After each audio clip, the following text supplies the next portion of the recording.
My husband thinks I'm a good person. That's the worst part of all of this. Every morning, he kisses me before leaving to work. And every morning, I feel like a criminal pretending to be a wife. I met him when I was 22. He was calm, respectful, patient, the kind of man people pray for. And for years, I really did love him. But after a while, our marriage became quiet. Not toxic, not violent, just empty. We stopped talking, stopped laughing, stopped seeing each other. And that's when I met Daniel. He worked near my office, confident, charming, dangerous in a way my husband never was. At first it was innocent, coffee breaks, long conversations, compliments I hadn't heard in years. He made me feel alive again. I knew I should stop, but I didn't. One night my husband told me he had to leave town for work for 2 days. And instead of feeling sad, I called Daniel. That night changed everything. I cheated on my husband for the first time in our own apartment. I still remember standing in the kitchen afterward, staring at the wedding photo on the wall while Daniel slept in my bedroom. I should have ended it there. But secrets become addictive.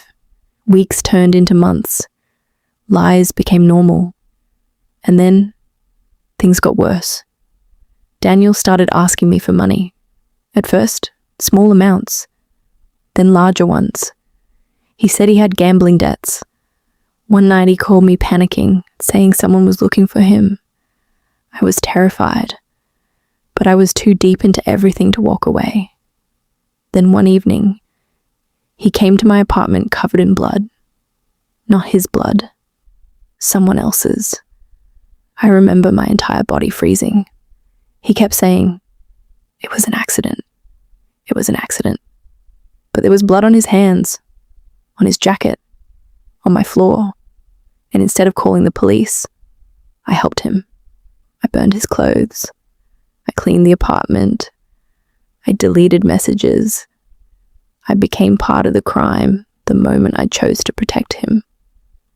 The next morning, my husband came home early from his trip, and I stood there smiling at him, while evidence was still hidden inside our apartment. That was 3 years ago. The police never came. My husband never found out, and Daniel disappeared from my life shortly after. But guilt never disappears. Sometimes my husband looks at me with so much love, and I wonder what would happen if he knew who I really am. Not just a cheater, not just a liar, but someone who helped cover up a crime.